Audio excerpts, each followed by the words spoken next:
The mothers. 1. One mother, a young one, stayed.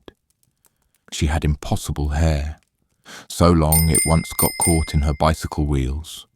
So thick her hair didn't tear, instead the bicycle stopped. All at once, thick black hair that she could hide behind. If she went out at night, she could throw it over her face and become almost invisible, a dark shadow in darkness. She knew she was pregnant without waiting for the signs. She could feel it in her belly, a candle flame that lit, but would not burn. Still, when she put her hands on her stomach, she melted.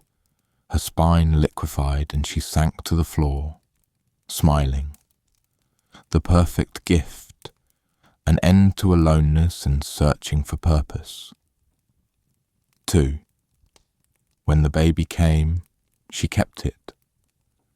She held it close to her nose so their cheeks pressed against each other, so she could smell it, feel it, share heartbeats. It smelled like innocence or ink fresh from print. It smelled as clean as another world, one that we've never been to. She looked it eye to eye.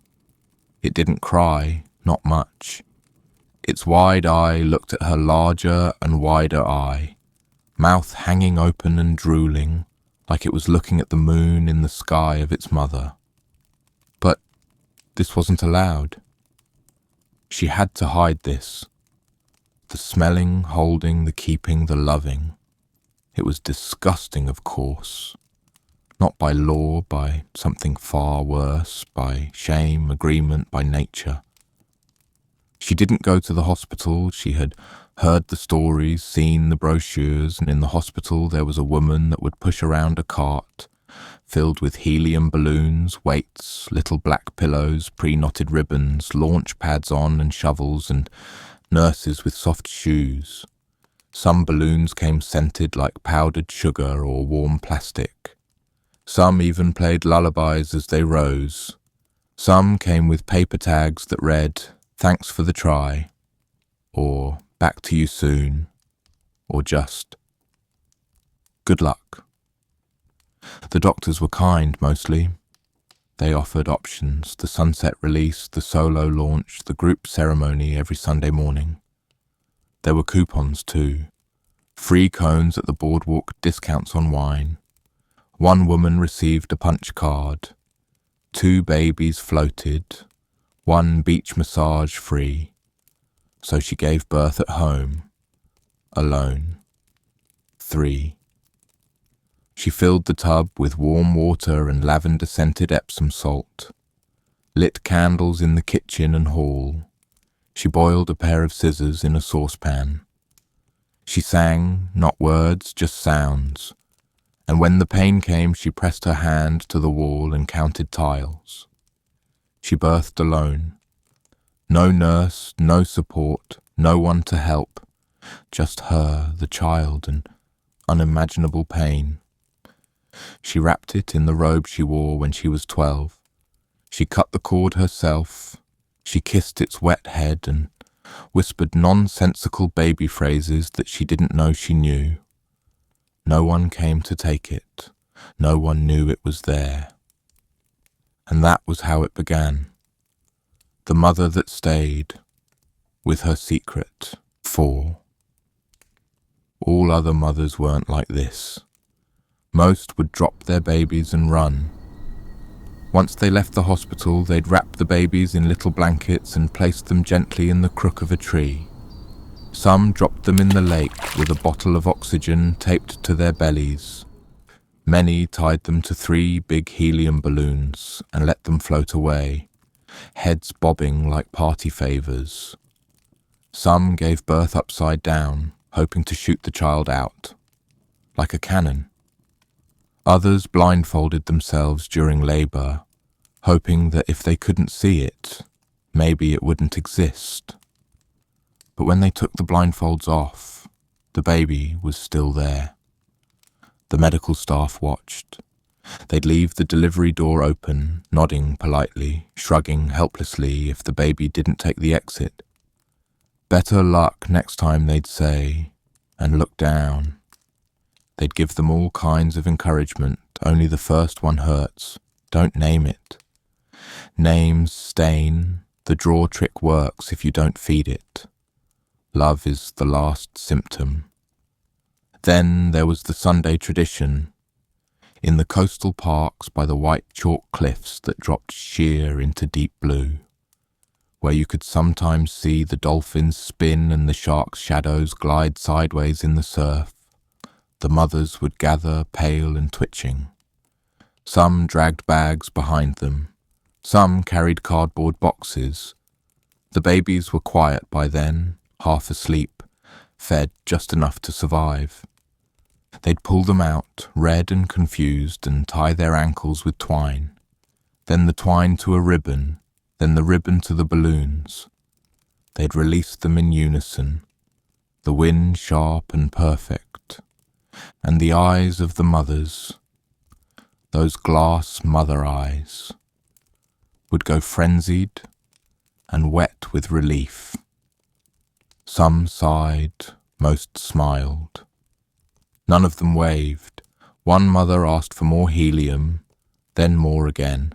She whispered that her baby was heavier than the others. Still, it hovered near the treetops for hours before the wind finally took it away. Sometimes the balloons popped. When they did, the crowd cheered.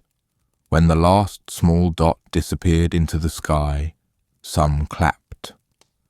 Others bit their knuckles. There were contests. Who could throw the farthest, who could launch the fastest, who could make theirs sing like a scream. Sadly, balloon ceremonies only happened once a week. If an unfortunate mother gave birth on a Monday, she'd have to wait 6 days. Some kept the baby in a drawer lined with socks.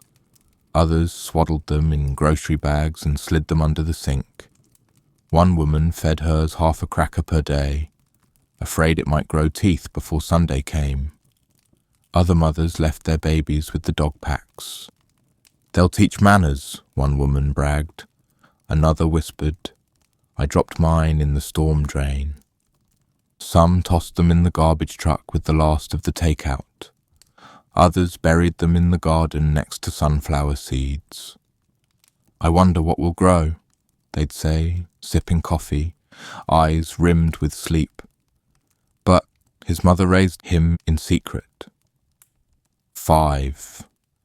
She stitched his first shirt from the leg of a fisherman's trouser, found drying on a rooftop line, taught him to sit upright, even though his bobble head made him tip sideways like a drunken bird.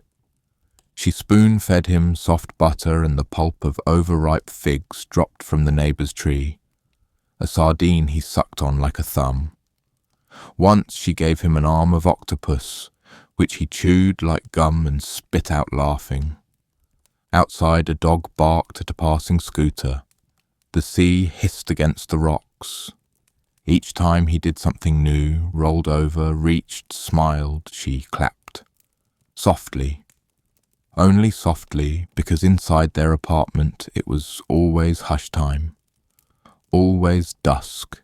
She kissed his wet lips, painted stars on his cheeks with flour and ash. She called him Mirror. He called her Candle, but only in the closet. They hid there, limbs folded like laundry, breath slow and synchronized. They'd whisper jokes, trace shapes on each other's arms, pretend they were cave people hiding from the sun. They decorated the closet slowly. One afternoon she pressed glow-in-the-dark stars to the ceiling, whispering their names. That one's baby Orion. That one's pillow moon. On the wall, she taped up old photographs from a flea market.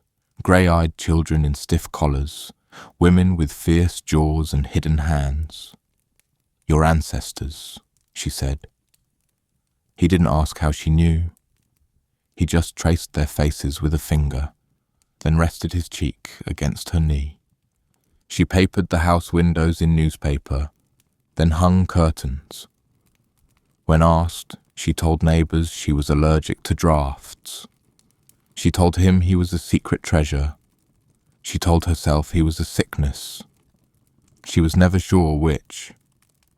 6. The town was beautiful, of course. Tourists called it that all the time.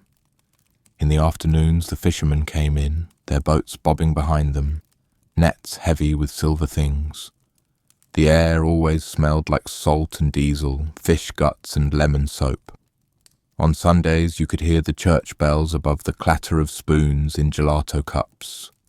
The beach was all stones, flat and grey-blue, perfect for skipping, hot enough by noon to burn your feet. Women sunned their legs and clicked through gossip like worry beads. She watched it all from her window, or the roof, or through the curtain she didn't move. The wind there was clean and strong, like something scrubbed. Sometimes she imagined going out, just for coffee, just for 5 minutes, just for a single peach-coloured scoop of gelato. But she couldn't risk it. At night, when she let herself rest, she sometimes dreamed of the stork. Not a bird, really, but something larger, pterodactyl-sized. Its wings rattled the shutters, its beak gleamed like a blade. It circled her rooftop in silence, casting a moving shadow that never touched the ground. In the dream, it never landed at her door with a baby in its jaw, just waited, watching. She always woke gasping, her arms flung protectively over her child's chest, checking to see if he was still warm. 7. As he grew, he learned he could never be seen. His mother warned him with stories. She told him about the woman whose baby was found and how they hung her from her hair from the flagpole, and the baby was cast into the sea. But still, before he was 10, he snuck out. In the early fog, when the streets were still sleepy and yawned, he slipped through the alley maze and joined the other children. They were rag-thin, fast-eyed and yellow-kneed. They sucked sea glass like candy. They traded batteries and snapped fish bones for luck. They lived in crab cages, in barrels, in upside-down boats. He joined them. They played a game, How Were You Abandoned? One girl said she was launched from a bridge like a javelin. Another boy claimed he was tied to a comet and forgotten in orbit. A third said he was folded into a paper boat and flushed out to sea. The oldest girl swore she was raised inside the belly of a whale, said she lived in the hollow near its heart, where it was warm and the walls pulsed like lullabies, said she drank saltwater soup and learned to read from maps tattooed on its ribs. He spat me out when I turned 6, she said proudly. The other kids nodded, impressed. Only the boy looked away, unsure if he was jealous or relieved. Then the smallest boy, who told of the harrowing journey as he was flushed down the toilet. But he always won. 8. He told them his mother put him on a boat from another continent, with coins for eyes and seaweed ropes. He told them how she lit the sail with a match and let the wind decide, how she tied him under the boat with weights on his legs, and still he made it to shore. They believed him. He had a scar on his back. He said it came from a pelican. When he was done telling stories, he'd slink through the alley maze and knock on the back door. 3 knocks pause, then 3 knocks more. She'd open the door, then admonish him. They'd hug in the closet or the bathroom behind the shower curtain. Later he'd hum as she painted henna on his hands. She'd make him pita, grilled cheese, Greek meatballs.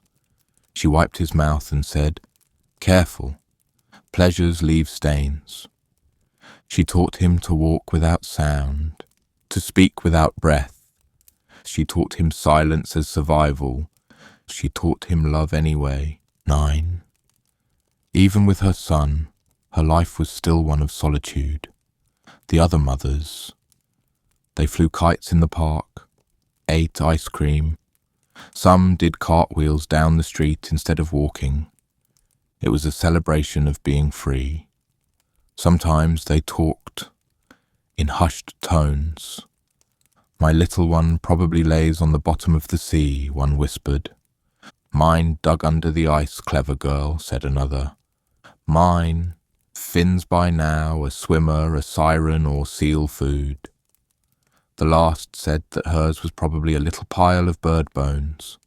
No one missed them. No one admitted guilt, or had any.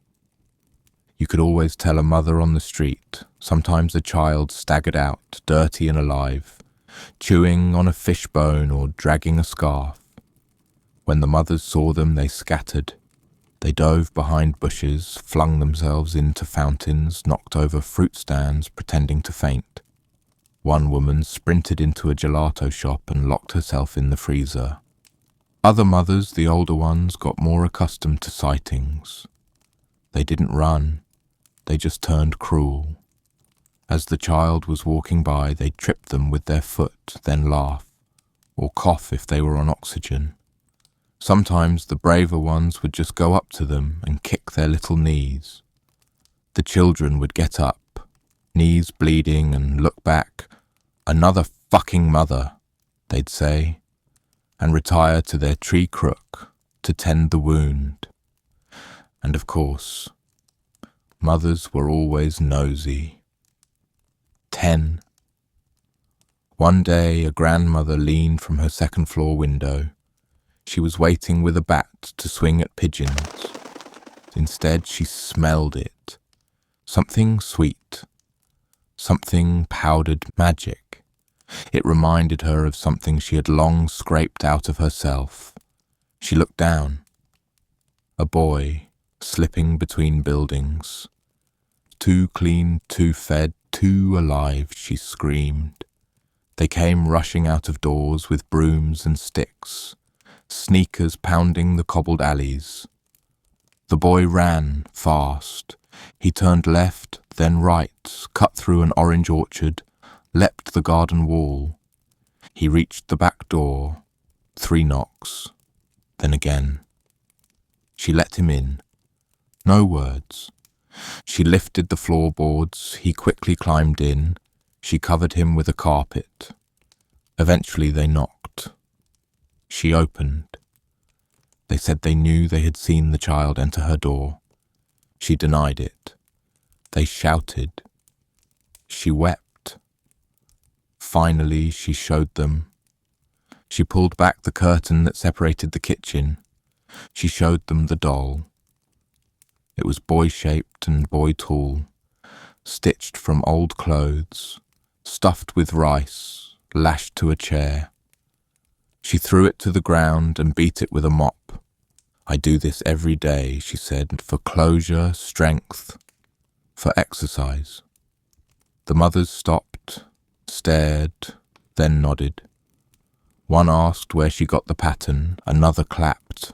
They left satisfied. 11. He grew into a man almost. He got broader, hairier, louder. He spent his afternoons close to the cliffs, watching the sea erase itself over and over. The fig tree was gone burnt, someone said, during a wedding.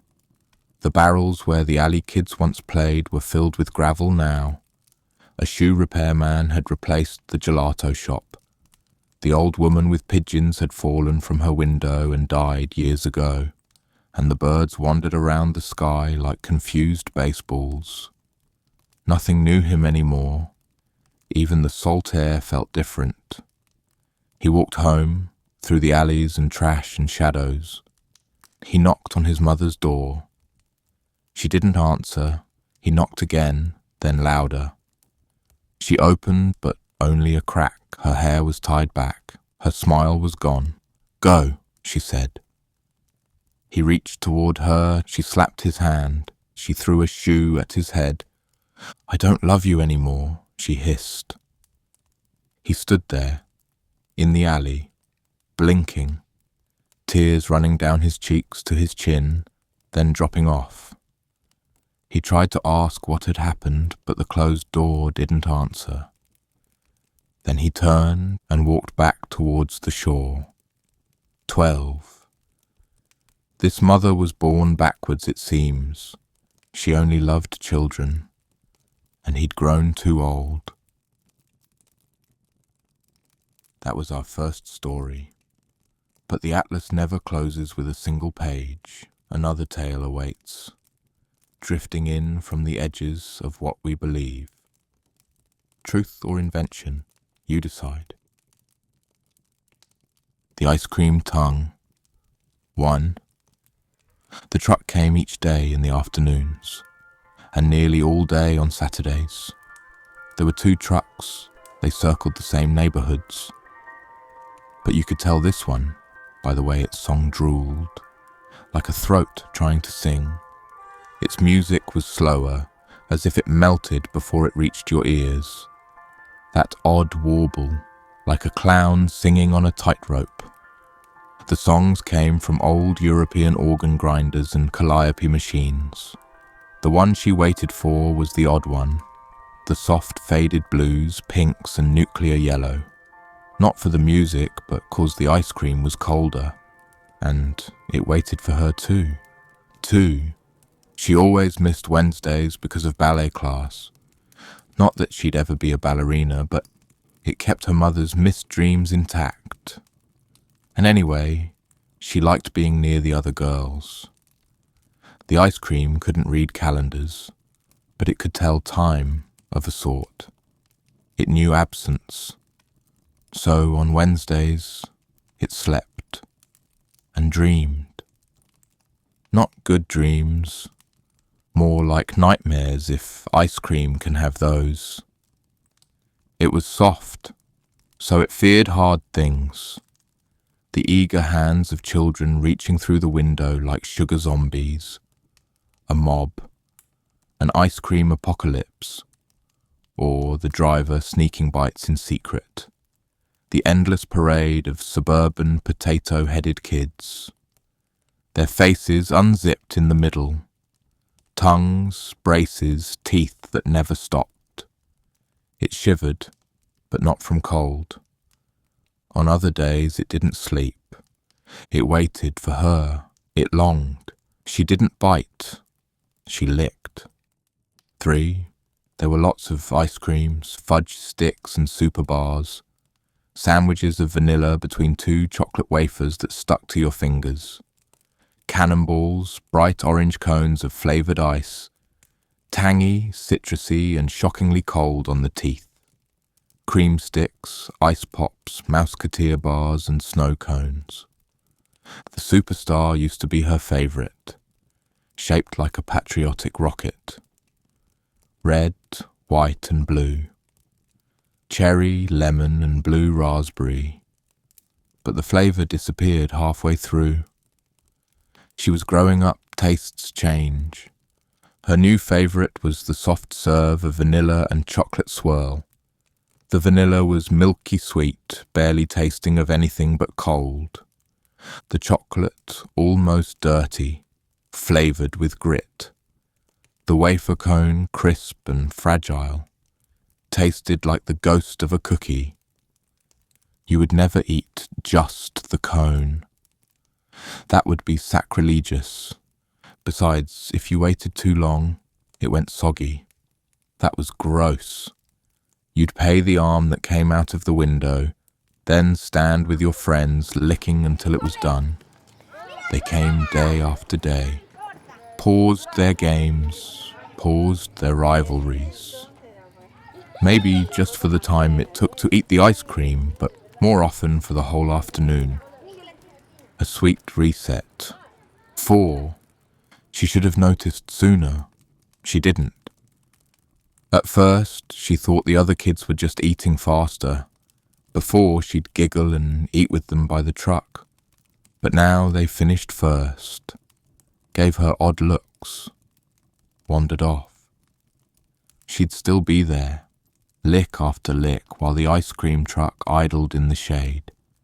Eventually, she stayed so long she started backing off, standing by a tree to not look so awkwardly alone.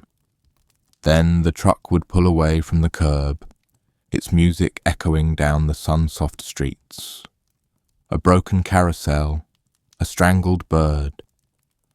That sound of innocence, just slightly off, and fading. She started carrying it home, licking the whole way, down the sidewalk, over a fence, through a neighbour's yard, to her garage where she had a better chance of sneaking it upstairs, without hearing the spoiled dinner routine. As for the ice cream, it was happy, because it was in love. It had a plan, and maybe a bit of magic. It had learned to slow its melting because it liked being licked by the girl. It wanted to last 5. She'd carefully place it in a drawer when she went down for dinner, and it would be there when she came back up, for homework, for memorizing song lyrics, for scrolling her phone, or just lying on the bed, thinking. Sometimes she'd fall asleep with it, at first on the nightstand, then on her pillow, half in her mouth. She thought once about timing how long it took to melt, but there was no point, because a few weeks later, right after school ended, and just after her 13th birthday, it stopped melting altogether. Maybe it was powered by the collective will of all ice cream everywhere. Or, well, you never know with magic. 6. She grew, finished school, drifted into the slow orbit of other teenagers.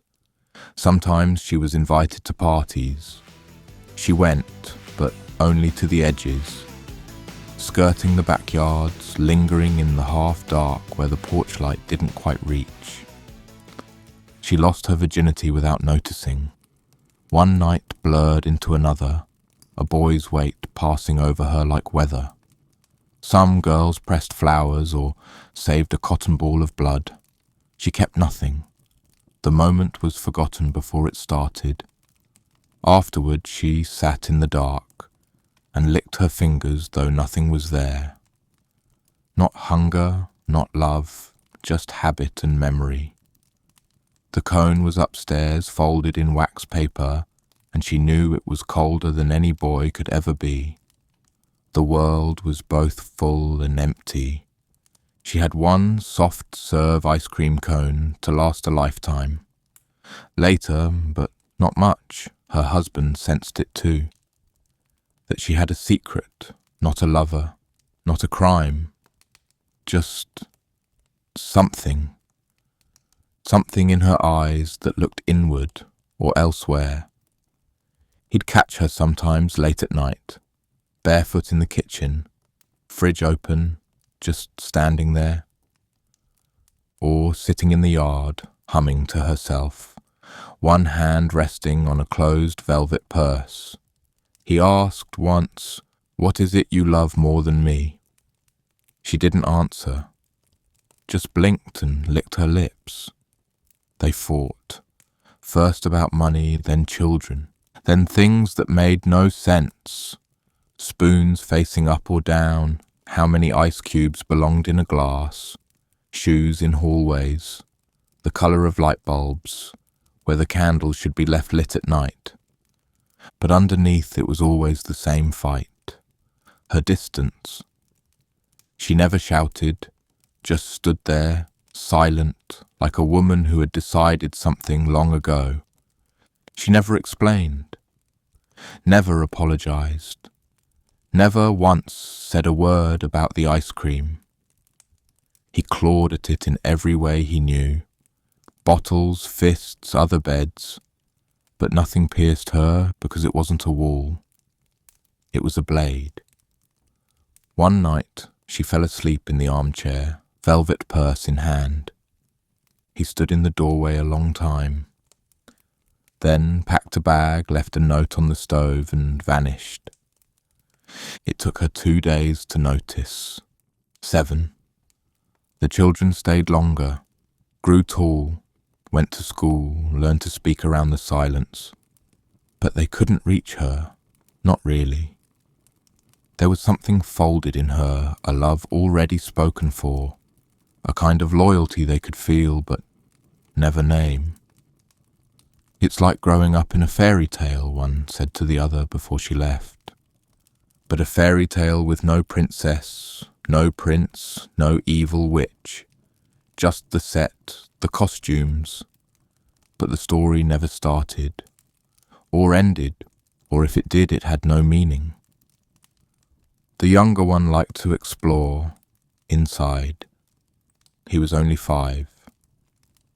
When his mother was away, he dragged a chair to the dresser, pulled open drawers, top drawers, things she used every day, middle drawers, spare things, useful but rare, the bottom drawer, the treasures, curious objects with no purpose, but impossible to throw away, a photo of their grandparents and their parents when the world was still black and white.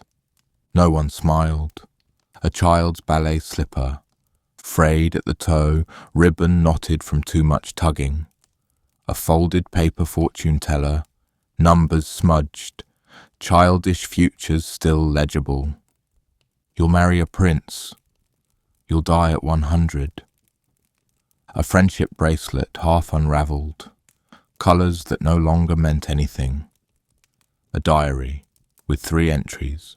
The last page trailed off mid-sentence, as if she'd left the page for good. A snow globe, broken, water gone, glitter stuck. Inside the glass, a plastic girl reaching for plastic apples on a plastic tree. And then he saw it. 8.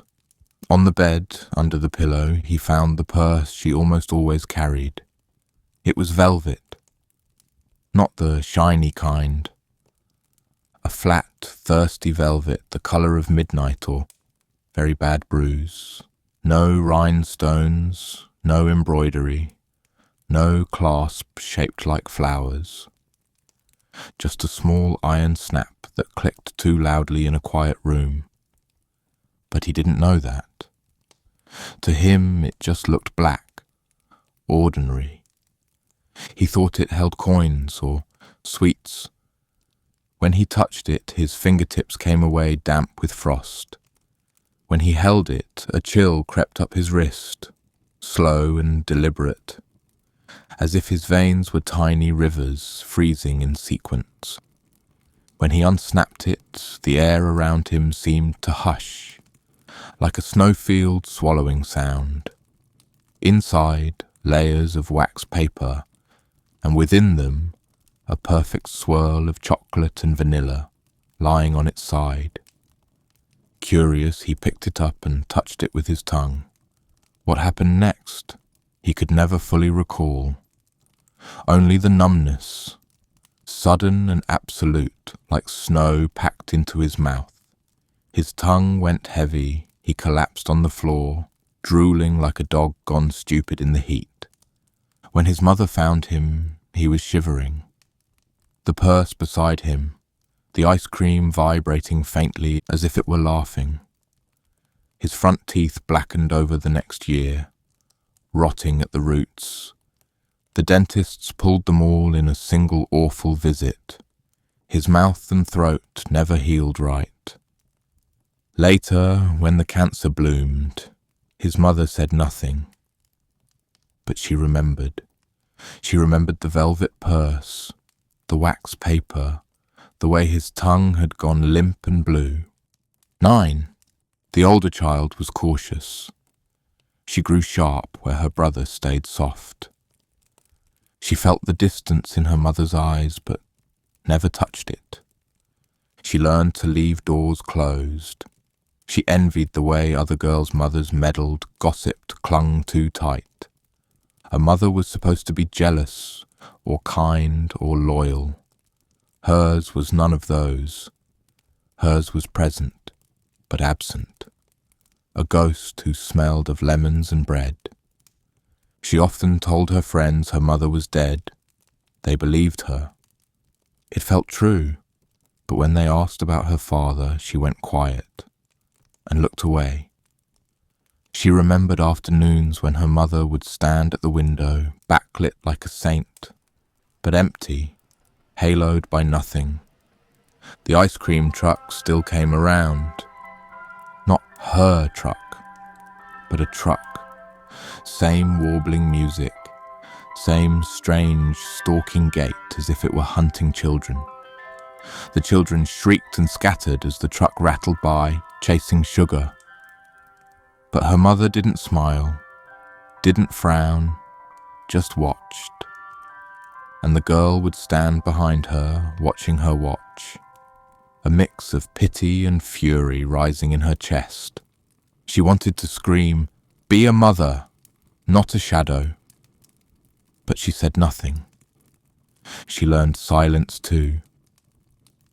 Then her mother would turn away and vanish into the bedroom, shutting the door as if sealing herself inside a crypt. There were other things, telling things, like how their mother seemed to exist in the past. The stove was a relic, enamel-chipped, knobs with rust, but it was rarely used, less a stove than a decoration. The kitchen was a museum where nothing rotted, because nothing lived long enough to spoil, like the fruit bowl that stayed empty, or the refrigerator caught in a terminal case of rehearsal. She never cooked, the eldest daughter learned fast. Someone had to. By 8, she was boiling noodles, frying eggs, stirring soup. Before that, meals were pudding cups peeled open, cold sandwiches on bread always past date. Sometimes just crackers, or spoons of peanut butter, eaten in silence. They almost never saw her eat. She preferred to hand them food, then back away. The oldest left first, moved to Chicago to study art. The younger followed, a few years later. There wasn't a final argument, just a last glance on the stairs. A door that didn't close all the way. The girl, the woman, remained. She closed all the curtains in the house except the one she watched from. She didn't need them. The ice cream lit the room just fine. 11. Years passed. One child returned briefly when the other got sick. The younger boy, a kind boy, the kind who gave hugs without asking. The mother didn't cry when he died, just stood at the foot of the bed and nodded, like she'd known. The other child left again, and never wrote. She lost her teeth eventually, all of them. Her parents had warned her long ago about too much sugar, but when she died, gummy and smiling, she was happy. She'd lived long, she'd loved a little once, but the ice cream had loved her longest. After her death, the daughter returned one last time. Her keys barely turned in the lock. The house was unchanged. Same linoleum, same curtains, same lemon tree. A museum of her youth, of some older grief shelved but never thrown away.